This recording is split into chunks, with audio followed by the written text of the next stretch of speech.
choose to be faithful. So, lagi po nating naririnig na ang Diyos na pinaglilingkuran natin ay Diyos na matapat. Diba? Ang Diyos ay hindi nagbabago. Yung katapatan niya ay noon, ngayon, at magpakailanman, sabi, it never changes. And bilang mga anak ng Diyos, sabi po, ang Panginoon ay nag-set ng example kung ano yung faithfulness, no, sa bawat isa sa atin. At ang gusto ng Panginoon, ito yung pamuhayan ng bawat isa sa atin. So parang panalangin lang yan, madaling sabihin na manalangin, pero pagdating na sa application, mahirap nang manalangin. Di ba? That's the reason why, pag sinabing may prayer meeting, kailangan mo pa talagang mag-isa-isa para mag-follow up. Hoy, umattend ka naman ng prayer meeting. Tapos pagdating nung Wednesday, which is our congregational prayer meeting, iilan lang yung dumadalo. Diba? Pero pag nag-announce ka ng outing, kahit hindi ka isa-isa, kusa na silang lalapit, ate, sasama po ako. So you see, it's the same thing with being faithful. Madali nating maunawaan, madali nating sabihin na maging matapat, maging faithful, pero mahirap natin gawin. Okay? So, if you have your Bibles with you, please open with me in the book of Psalms. We're going to read from verse 29 to 30. Yan, awit, no? Sa aklat po ng mga awit. Sabi po dyan sa 29, keep me from lying to myself. Give me the privilege of knowing your instructions. I have chosen to be faithful. I have determined to live by your regulations. So, sabi dito, tulungan mo ako na wag na ako magsinungaling sa aking sarili. Kasi minsan, pinipilit nating paniwalain yung sarili natin na ginagawa natin yung gusto ng Diyos, pero ang totoo, di ba, lalo na pag wala nang nakakakita, lalo na pag nasa labas na tayo ng church, iba na yung ginagawa natin. So being faithful is a decision. You have to make a decision to be faithful to God. Diba? So sabi sa Isaiah 35:8, and a great road will go through that once deserted land. It will be named the highway of holiness. Evil-minded people will never travel on it. It will be only for those who walk in God's way. Kaya mahalaga po, no? Di ba sa buhay, meron dalawang daan. Yung daan ng mabuti na patungo sa buhay na walang hanggan, kasi very narrow, maliit lang yung daan, konti lang yung dumadaan doon. Tapos doon sa daan pa, maraming bako-bako. Ibig sabihin, madami kang pagdadaanan before you could reach the end. Kaya many people ay pinipili yung malaking daan na napakaalwan. Diba? Yung daan na nagbibigay sa kanila ng kasiyahan, yung daan na pwede nilang gawin kahit anong gusto nilang gawin, no? Pero hindi yun yung tamang daan. Sabi, merong daan na tanging yun lamang mga sumusunod sa Diyos ang pwedeng lumakad. And alam nyo ba kung anong mabuting balita dito? At the end of that road is eternal life. Pero, kokonti po, no? Kokonti ang pumipili na piliin, na daanan yung daan na yon. So sa buhay natin, ang isang pinakamagandang bagay din na ibinigay sa atin ng Panginoon is yung freedom to choose. Binigyan tayo ng Diyos ng kalayaan na piliin yung mga bagay na gusto nating gawin. Diba? Sabi nga natin, we were given life. And it's up to us how we are going to use that life. So, bawat isa sa atin, hindi ka pinipilit ng Diyos kung ano yung dapat mong gawin sa buhay mo, kung ano yung dapat mong lakaran. So, pwede mong gawin kahit anong gusto mong gawin dyan. But, sabi nga natin, the choice that you will choose, kinakailangan maging ready ka rin dun sa consequences nung pinili mo. So, syempre, pag pinili mo yung tama, you will end up reaping good things in life.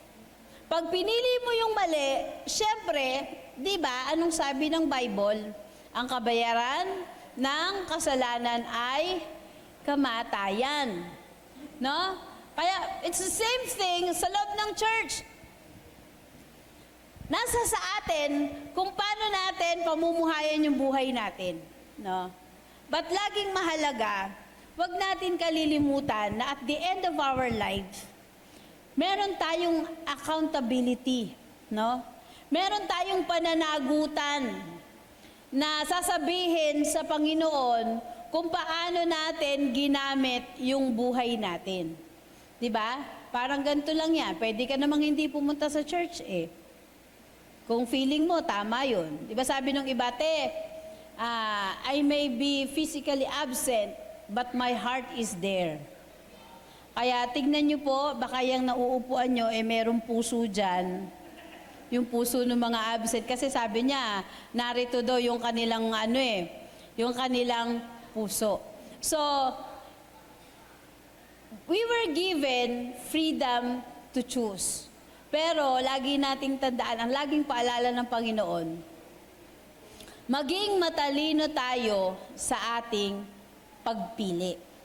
Kasi sa bawat desisyon na gagawin natin, maaaring ang affected dyan, hindi lang tayo, nakaka-apekto din yan sa ibang tao. Diba? Imagine, ang mga anghel, binigyan din sila ng freedom to choose. Diba? Kung sila ay magmi-minister na kasama ng Panginoon, pero pinili nila merong mga anghel na pinili na sumama kay Satanas. 'Di ba? Kaya tayo magulo ngayon eh. Kasi merong mga anghel na pinili na sumama kay Satanas. At ang trabaho nila, sabi nga nila, damay-damay na to. Ang trabaho nila ay idamay din tayo. 'Di ba? Na mangyari din sa atin yung nangyari sa kanila. Ano ba yung nangyari sa kanila? Pinalaya sila sa langit, ginawang tahanan nila yung impyerno. Kaya ngayon, ganon din yung ginagawa nila sa mundong ito. Gustong mangyari ni Satanas na ang maraming tao ay hindi makasama ng Panginoon, kundi makasama niya. Kaya nga dapat maging matalino tayo doon sa mga pagpili na ginagawa natin sa buhay. Diba? Hindi naman tayo pinipilit ng Diyos, pero mayroong mga paalala na ibinibigay sa atin ng salita ng Diyos at dapat hindi lamang natin ito naririnig, hindi lamang natin ito nababasa, kundi, sabi, isinasagawa natin dapat sa buhay natin to. Diba? We have the freedom to choose kung anong gusto natin paniwalaan. We have the freedom na hindi maniwala doon sa mga naririnig natin, di ba? Alam natin kung ano yung makakabuti at hindi. Pwede mong piliin na maging mabuti, pwede mo naman din piliin na hindi maging mabuti. Di ba? Pwede mong piliin na maging matapat, pwede mong piliin na hindi maging matapat. Pero kung hindi ka magiging matapat, ibig sabihin, nagwawagi ang kaaway sa buhay mo. 'Di ba? Pero tayo bilang mga anak ng Panginoon, sabi, we must choose to be faithful to God. 'Di ba?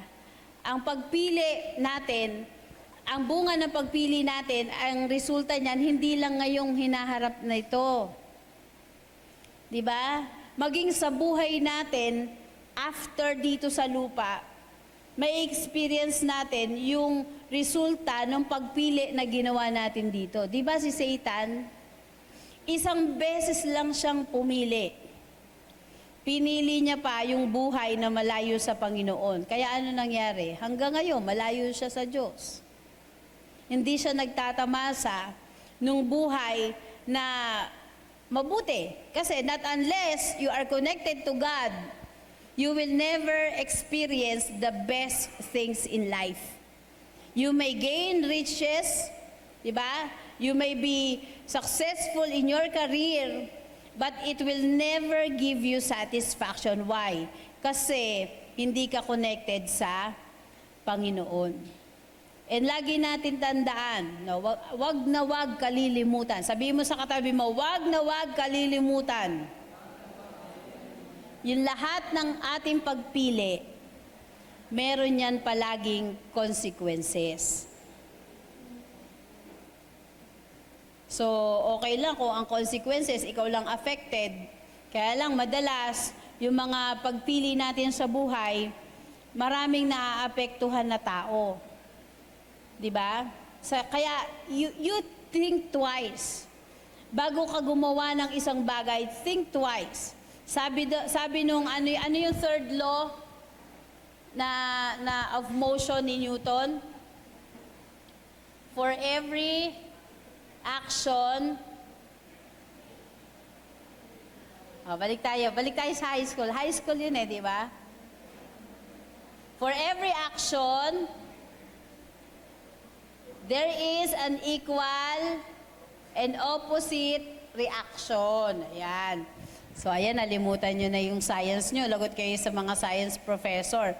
So, sa bawat kilos natin, no, meron niyang maaaring positibo o negatibo na pwedeng mangyari sa buhay natin. Pero dalawang bagay ang dapat natin tandaan sa buhay natin. Bakit ba pumunta ang Panginoong Yesus dito sa mundo natin? Sabi sa John 10:10, I am come that they may have life and that they may have it more abundantly. Ang dahilan kung bakit ang Panginoon ay pumunta dito, hindi lang para tayo ay magkaroon ng buhay, sabi, at masaganang buhay. Diba? Masaganang buhay na merong kalakip na satisfaction. Yung buhay na may kasayahan, di ba? May joy. Kahit na may mga pinagdadaanan tayo, there's still joy. Why? Dahil alam natin sa buhay natin, kasama natin ng Panginoon. Samantalang si Satanas, bakit ba si Satanas ay pumunta sa mundong ito? Sabi sa John 1:15, ito yung nangyari kay Job, di ba? Nung siya ay i-test, si Satanas ang gumawa nito He killed all the servants. There came a great wind from the wilderness and smote the four corners of the house, and it fell upon the young men, and they are dead. So sabi, nagkamatay yung kanyang mga alipin, nawasak yung lahat ng kanyang mga pag-aari, namatay yung kanyang mga anak. Ito yung trabaho ni Satanas sa buhay natin. Wasakin, sirain, yung lahat na mabubuting bagay na inilaan ng Diyos para sa atin. Diba sabi sa John 10:10, the thief cometh not but to steal and to kill and to destroy. Diba?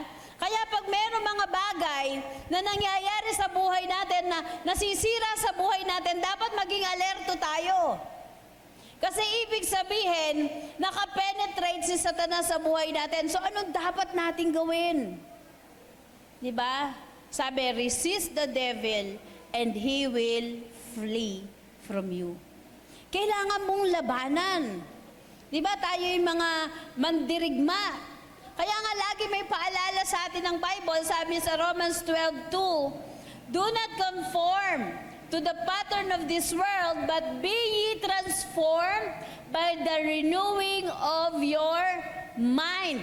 Then you will be able to test and approve what God's will is, His good, pleasing, and perfect will. Diba? Kailangan we go against the flow. Hindi, komot sabi ng mundo, dapat ganito tayo, tapos yun ay hindi ayon sa sinasabi ng salita ng Diyos, yun ang gagawin natin. Alam niyo, sa panahon natin ngayon, maraming pressures ang mundo sa atin. Diba? Maraming pressures na ginagawa sa trabaho, sa negosyo, sa mga relationship, diba? Sa school, sa paligid natin, maraming pressure na ginagawa na gusto ng kaaway na tayo ay mahubog doon sa pagkatao na makamundo. Pero lagi nating tandaan, kahit dumating yung mga pressure sa buhay natin, merong isang Diyos, sabi, na pinaglilingkuran natin na mas makapangyarihan kaysa sa Kanya na nasa sanlibutan. So, hindi tayo dapat makiayon sa mundong ito. Hindi komot okay sa nakakarami, pero hindi yun yung tama na sinasabi ng salita ng Diyos, gagawin mo na rin. Di ba?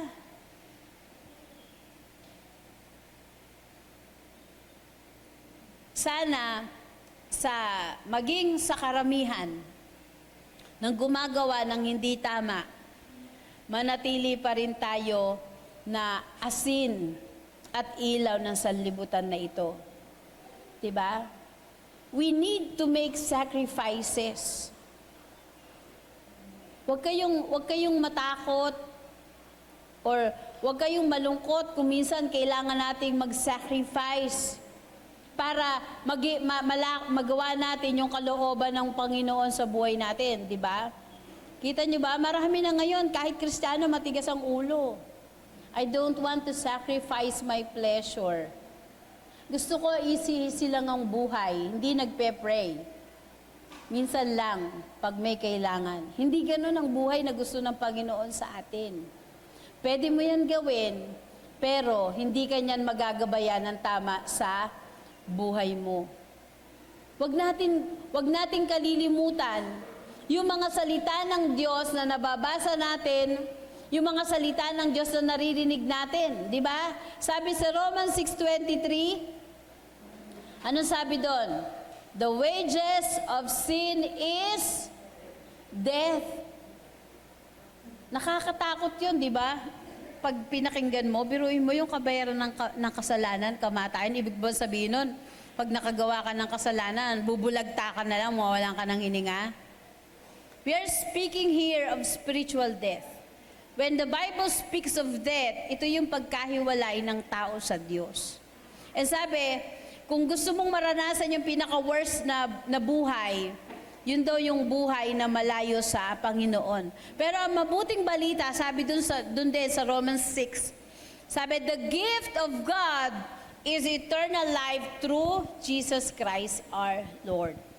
So choose to be faithful. Hindi nyo lamang to naririnig, but God wants us to make the right choices sa buhay natin. And one of that choice is to choose to be faithful. So sabi ko nga kanina, madaling sabihin na maging faithful pero mahirap gawin.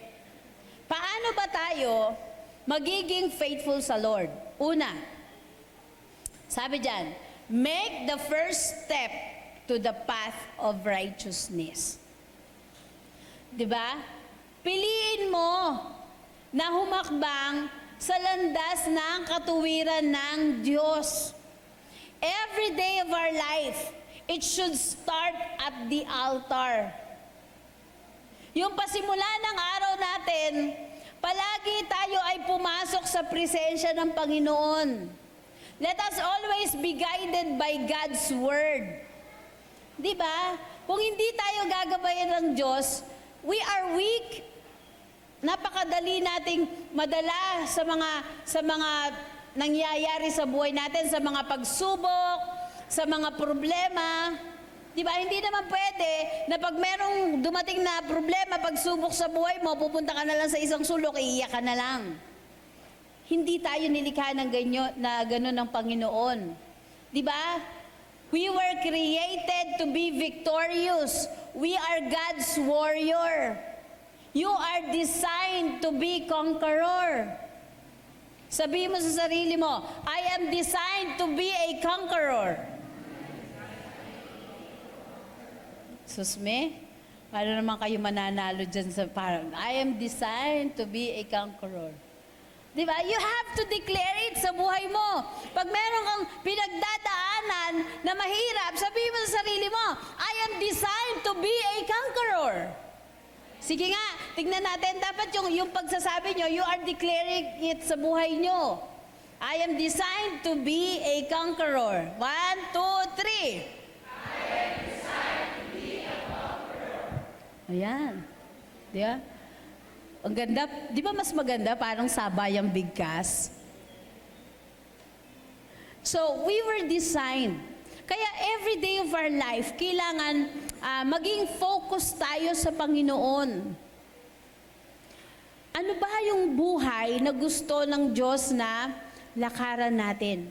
Every decision that we're going to make, isang guni natin yan sa Diyos. Maging conscious tayo doon sa mga salita na ating sinasabi. Hindi ko naman sinabi na bago kayo magsalita, talagang sauluhin nyo muna at siguraduhin nyo kung biblical yung sasabihin nyo. It's not that way. But even in our words, sabi, in your words, in your action, makita ng tao na tayo ay puno ng pag-ibig ng Panginoon. Diba? Sabi, yun daw ating buhay ay parang yung prayer ni King David. Doon sa Psalms chapter 86 verse 11, sabi, teach me thy way, O Lord. I will walk in thy truth. Unite my heart to fear thy name. Sa panahon na tayo ay gumagawa ng mali, let us always ask God to speak through us. Paalalahanan tayo na hindi yun yung buhay na gusto ng Panginoon na ating lakaran. But you have to make the first step. Huwag tayong matakot. Hindi ko mo't sinabi na lalakaran mo yung katuwiran ng Diyos, bawal ka nang tumawa ng malakas. Di ba? Or bawal ka nang umabsent sa church. Pero ang totoong buhay natin, hindi dito sa loob ng church. Ang totoong buhay natin is yung paglabas natin dito. Yun bang buhay na ating pinamumuhayan ay nagpapakita na talagang tayo ay mga anak ng Diyos. Yung bang buhay na ating pinamumuhayan ay nagpapakita that we are truly citizens of heaven. Di ba? O baka pag dito sa loob ng church nakangiti ka, paglabas mo kasing haba na ng mukha ng kabayo yung mukha mo. Diba? Hindi ka nang umingiti. Galit ka na sa lahat na nakakasalubong mo. So, if we walk in God's righteousness every day of our life, we would be reminded that this life was entrusted to us. And someday, we will be held accountable kung paano natin ipinamuhay yung buhay natin. Pangalawa, take intentional actions to make our faith be an active part of our daily walk. So we live not by sight, but we live by faith. No? Minsan, hindi tayo sigurado ano na ba yung patutunguhan ng buhay natin, pero ang mahalaga, tayo ay nagtitiwala sa Panginoon. Nagtitiwala tayo na anumang mangyari sa mundong ito, anumang mangyari sa ating paligid, mananatili ang pangako ng Diyos na tayo ay bigyan ng maayos na buhay. So, kaya mahalaga, alam nyo, napakahalaga, na alam natin ang salita ng Diyos. Kasi kung ano man ang mangyari sa ating paligid, di ba, parang katulad ng pandemic, takot na tayo. Hindi tayo makalabas ng bahay. Iilan lang yung talagang matapang na lumabas. Yun mga panahon na yun, di natin alam ang nangyayari. Pero tayo ay nakasurvive kasi nagtiwala tayo na ang Panginoon ay sasama sa atin. So, may isang quote, sabi dyan, faith is when you praise God in the storm, you trust Him in the valley, and you follow Him in the dark. Ulit. Faith is when you praise God in the storm, you trust Him in the valley, and you follow Him in the dark. Kahit na marami kang pinagdadaanan na mahirap sa buhay mo, purihin mo pa rin ang Panginoon. Di ba? Isa sa pinakamagandang example nito, si Job, di ba? Everything was taken from him. Walang natira. Kahit damit niya di ba? Halos, kumbaga brief na lang yung natira sa kanya. Kasi puro sugat na yung katawan niya Pati health niya nawala sa kanya. Pero sabi niya, hubad siyang dumating dito sa lupa, hubad din siyang aalis. Anong sa dulo nung sinabi niya? Purihin ang pangalan ng Panginoon. Learn to praise God in every situation in life. Diba? Hindi lang yung kapag masaya ka, tsaka ka-aawit sa Panginoon. You can even do it pag marami ka ng stress, pag stress na stress ka na sa buhay. Pag marami kang kalungkutan, marami kang pinagdadaanan, you sing praises to God. Diba? When we sing praises, we release the power of God. We release God's joy. We release God's peace sa ating buhay. Diba? Nung panahon nila Apostol Pablo, nung panahon nila Apostol Pedro, di ba sila ay nakalaya sa kulungan? It's because they never stop praising God. Kahit na sila ay nasa mahirap na sitwasyon, they still praise God. Sabi, trust Him in the valley. No, ano yung valley? Yung mahihirap na sitwasyon, pagkakataon sa buhay. Kahit na marami kang pinagdadaanan, magtiwala ka pa rin na ang Diyos ay tutulungan ka na malampasan yung sitwasyon mo.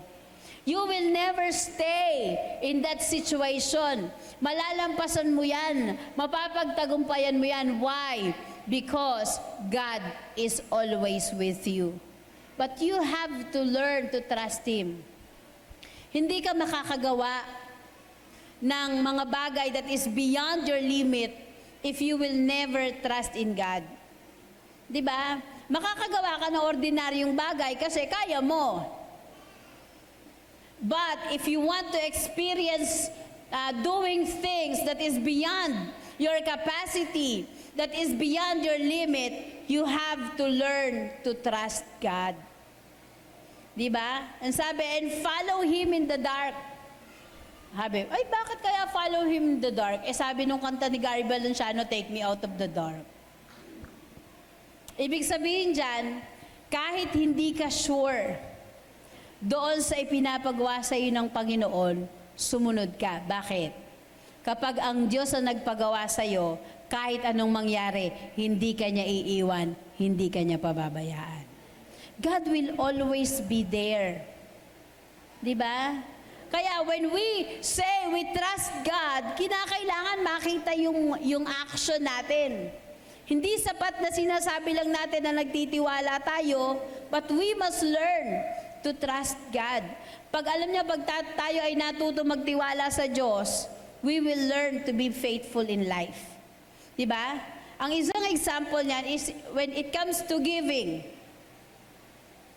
Yung babaeng balo na nagbigay ng 5 cents, diba? Tapos sabi ng iba, ang liit naman nung binigay ng babaeng balo. Alam niyo ba, na yung ginawa niyang yon, it is an example of following God in the dark. Kasi that was the last penny that she had. Hindi niya alam kung yung mga susunod na araw, may pambibili pa siya ng pagkain niya. But because she practiced being faithful to God, di ba? Ibinigay niya yon. And I believe that God blessed that widow. It's the same thing with us. Huwag tayong matakot na magbigay ng buhay natin sa Panginoon. Huwag tayong matakot na ibigay yung dapat, yung portion ng Diyos sa buhay natin. Why? We are practicing being faithful. And sabi, yun lamang mga gumagawa ng kalooban ng Diyos ang pwedeng dumaan dun sa daan. Alam nyo ba kung ano yung daan na yun? Yun yung daan patungo sa kaharian ng Panginoon. Walang papasok na hindi matapat. Walang makakalakad doon na hindi matapat. No? You may choose what you want to do with your life, but you are also responsible with the consequences. Di ba? So, choose to be faithful. Sabi sa James 2:17, in the same way, faith by itself, if it is not accompanied by action, is dead.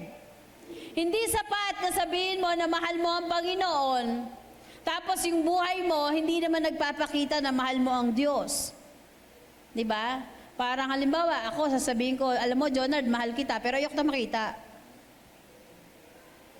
Diba? Jonard, mahal kita, pero ayok kitang makausap.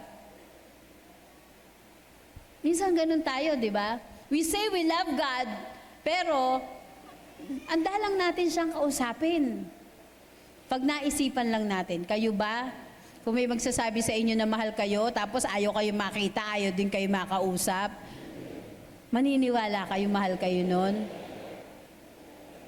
Maniniwala kayo, ibig sabihin, niloloko nyo yung sarili nyo. Diba?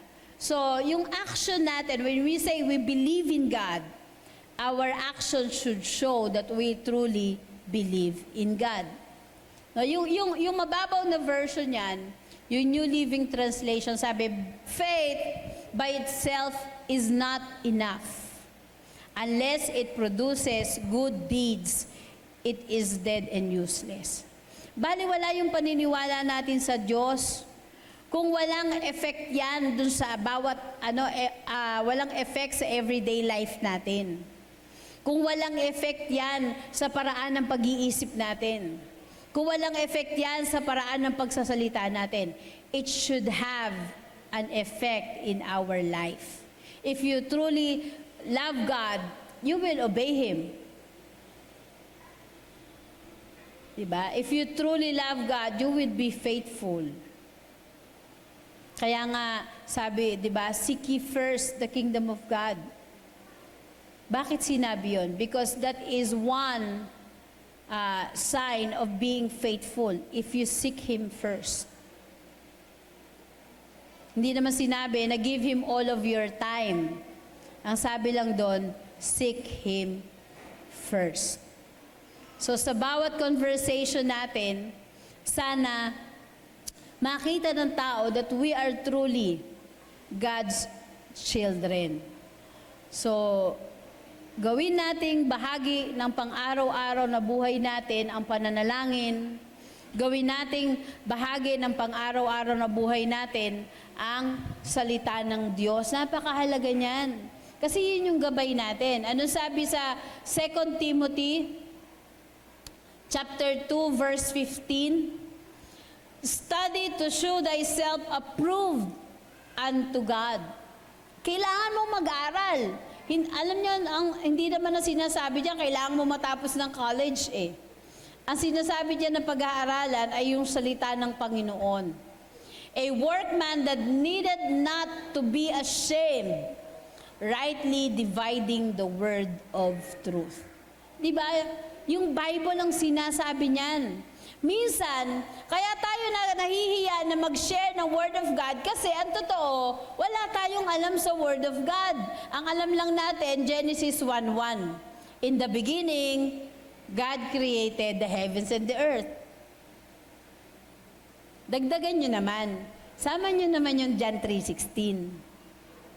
Diba? For God so loved the world that He gave His only begotten Son, that whosoever would believe in Him shall not perish but have an everlasting life. Kung gusto nyo naman yung para sa sarili nyo, yung Jeremiah 29:11. Diba? So, maraming salita ng Diyos na pwede natin magamit. If someone is sick, diba, have problem, meron salita ng Diyos na ukma para sa kanila. And these are God's promises. And God always keeps His promise. No? So, hindi po ako nangangaral ngayon para i-pressure kayo na mag-serve dito sa church. 'Di ba? Para i-pressure kayo na mag-pray, na magbasa ng Bible. But I am following God's command na i-preach na ang bawat isa sa atin, we should learn to live a life glorifying God. We should learn to live a life full of faith. In that way, we would be faithful. So, kaya nga, kinakailangan, no, yung bawat araw ng buhay natin, sabi, lumaya tayo doon sa pag-change of sin sa buhay natin. We should have a clear connection sa Panginoon. We should share our faith to people. No, talikuran natin yung mga bagay na alam natin na hindi gusto ng Diyos na gawin natin. So we have two paths. We were given two paths. 2 daan. Choose the path going to God. And choose to be faithful. So, kaya nga, kahit na anong pressure ang gawin ng mundong ito sa atin, sabi, learn to stand on your faith. Number 3, always remember what God has done for you. Lagi mong alalahanin ano yung ginawa ng Diyos para sa iyo. Ano nga yung kantang Thank You, Jesus? I was a rich. Ano susunod? Ano susunod doon? I was a rich. I remember who I was. Diba? Maganda yung kanta na yun eh. I-ano nyo yun, yung Thank You, Jesus, for the blood. Si ano yun eh? Si Gail, ano? Maganda yung kanta na yun. Favorite yun ni Jonard eh. Kaya lang di niya makanta. Favorite lang niya.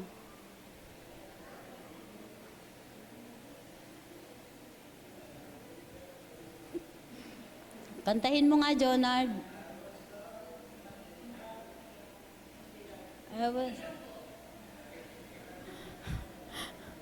Ayaw kantahin ni Jonard. Pero sa totoo po talaga, favorite niya yon. Hindi lang niya talaga makanta.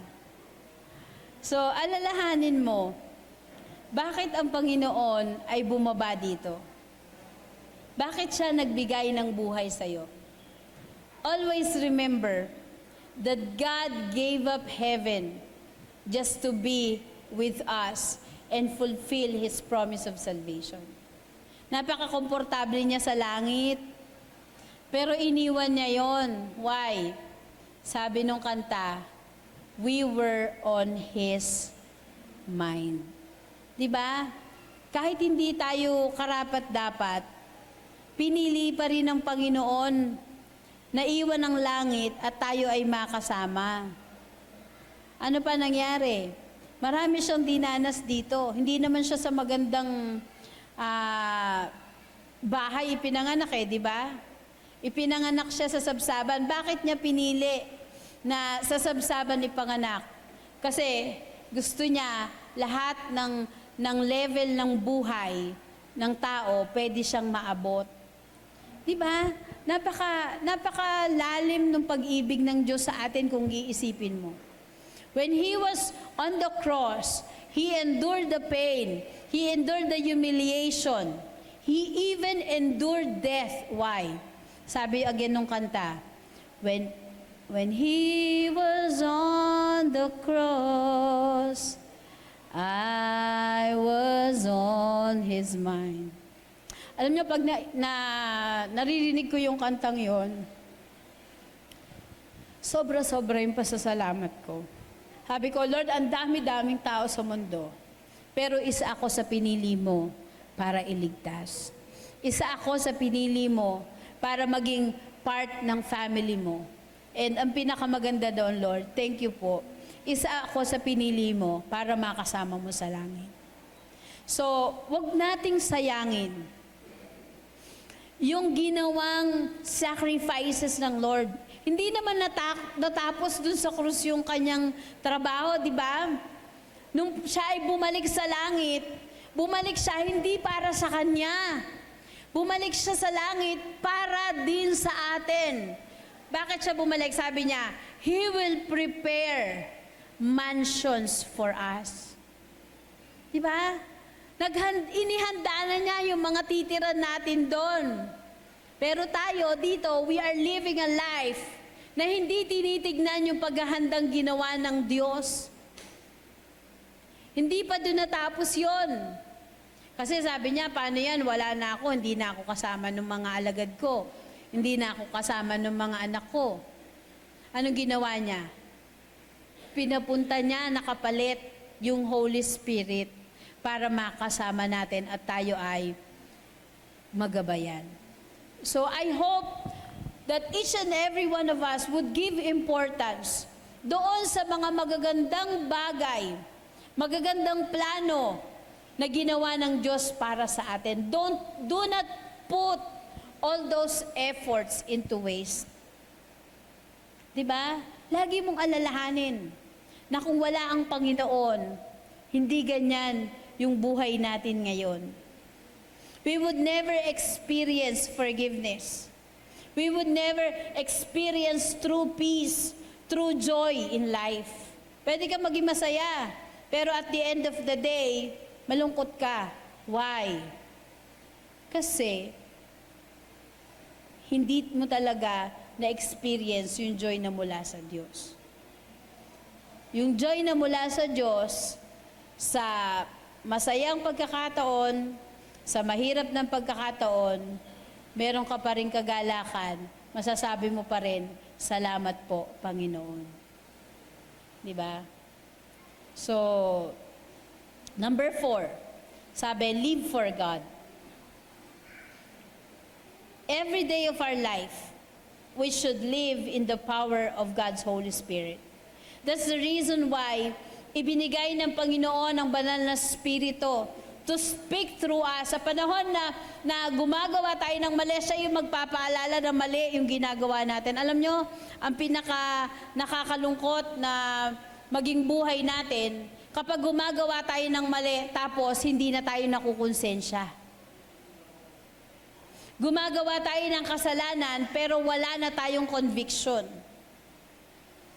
Ibig sabihin, nasaraduhan na ng kasalanan, yung tenga natin, yung puso natin, at hindi na naririnig ang tinig ng Diyos. Make God part of your everyday life. Sabi ng salita ng Lord, for Christ to me is to live, and to die is to gain. The reason why we should live is because of God. We need to live our everyday life with the power of the Holy Spirit. Diba? Napakahirap mamuhay ng walang guidance ni Lord. Para kang tubig na dumadaloy sa stream, diba? Kung saan ka lang dalin. Wala kang kontrol. Alam nyo ba yon? Yung tubig sa batis, di ba? Yung dumadaloy. Wala namang breaks yun eh. Ay, ayoko, gusto ko lang dito. Hindi pwedeng gano'n, di ba? Dire-diretso lang kung saan dalin. Hindi gano'n yung buhay na gusto ng Diyos sa atin. Ang gusto ng Panginoon is yung buhay na may direction. And we will never be faithful to God unless we live our lives for God. Again, at the end of our lives, haharap tayo lahat sa Panginoon. Walang under the table doon. Hindi nyo pwedeng suhulan si San Pedro. Hoy, eto, ilista mo na yung pangalan ko dyan sa aklat ng buhay. Wala nang ganun. Hindi nyo pwedeng, San Pedro, pag ako po pinapasok mo dyan, ititreat kita sa Bites and Coffee. Lilibre kita sa Starbucks. Walang ganun doon. Pagharap mo sa Panginoon, isa lang itatanong sa iyo ng Diyos. Paano mo ginamit yung buhay na ibinigay niya sa iyo? So let us live a life of faithfulness. Di ba? Hindi lang tayo basta pumupunta sa church. Meron tayong malaking pananagutan sa Diyos kung paano natin ginagamit yung ating buhay, kung paano natin ginagamit yung ating panahon. Huwag tayong masyadong magpakalulong sa kabisihan, sa pag-aaral, kabisihan sa pagtatrabaho, kabisihan sa pagninegosyo, kabisihan sa lahat ng bagay, pero pagdating sa Panginoon, wala tayong time. Lagi nating tandaan, dun sa binasa natin, sabi, sa Psalms 119:29-30, keep me from lying to myself. Give me the privilege of knowing your instructions. I have chosen to be faithful. I have determined to live by your regulation. Choose to obey God. Choose to be faithful. Na wag nating lokohin yung sarili natin na kamot tayo ay nasa church, tayo ay matapat na. Dahil alam natin kung ano yung mga ginagawa dapat ng mga matatapat na anak at lingkod ng Panginoon. No? Again, sabi dun sa Isaiah 35:8, and a great road will go through that once deserted land. It will be named the highway of holiness. Evil-minded people will never travel on it. It will be only for those who walk in God's ways. Yung daan na papunta sa Panginoon ay para lang sa mga tao na naging matapat sa Diyos. So ngayon, nasa sayo yan. Nasa iyo ang pagpili. But I encourage everyone, if you would choose to be faithful. Can we all close our eyes? So, yung buhay natin, tanging Diyos lang ang nakakaalam at ikaw. Maaaring magpakita ka na maganda sa iba, but at the back of your head, iba yung iniisip mo. Hindi yan malalaman ng iba, pero alam yan ng Panginoon at alam mo din.